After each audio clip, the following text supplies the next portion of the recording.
The isolation of Galapagos from any other landmass was key, is key, to the future of the biodiversity of the Galapagos Islands.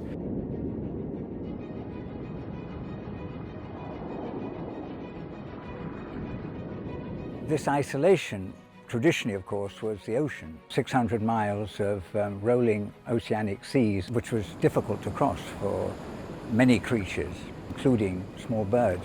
Now, with the daily aircraft arriving, weekly boats, cargo boats, there is always the risk of them bringing something with them. The first and the most invasive species are humans. Humans brought dogs, cats, rats, some of them accidentally, and these species start producing a lot of impact on the birds.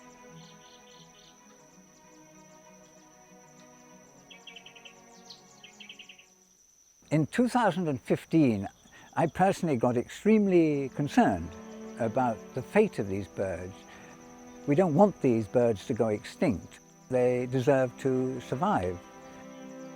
Many small land bird populations in the Galapagos Islands are declining. One of the main factors is Philornis downsii parasitism.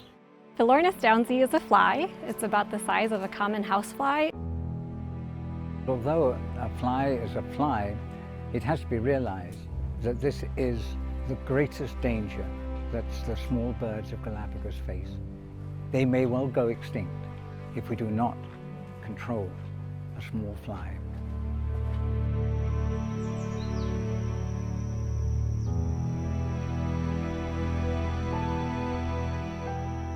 In the 1990s, we first discovered Philornis downsii parasitizing land birds.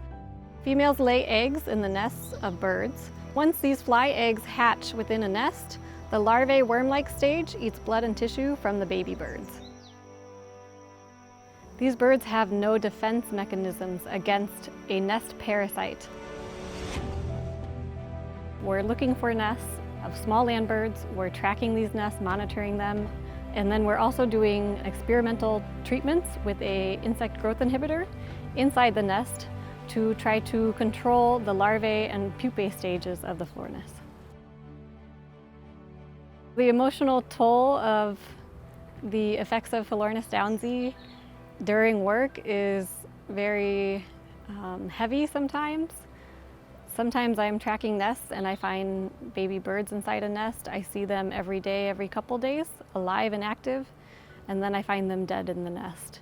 And to know that they're killed by Philornis, by this fly, is very heartbreaking. Two of our short-term solutions for controlling Philornis involve an insecticide that is injected into the nest base.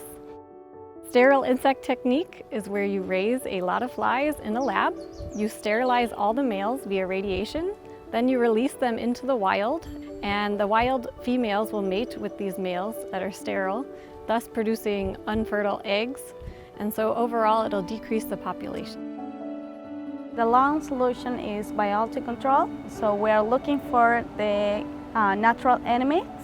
So we know right now that a small wasp, they call it Conura annulifera, they will be the possible control biological.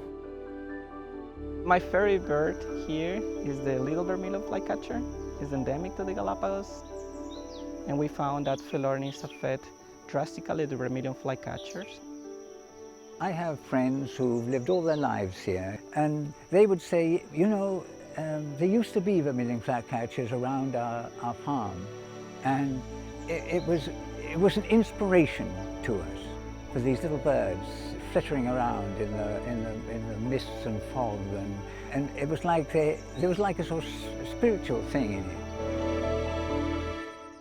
Philornis downsii, a fly, is not a very charismatic species, and many people won't find it very interesting or feel compelled to help or share or donate money just to understand the biology of a fly or control a fly.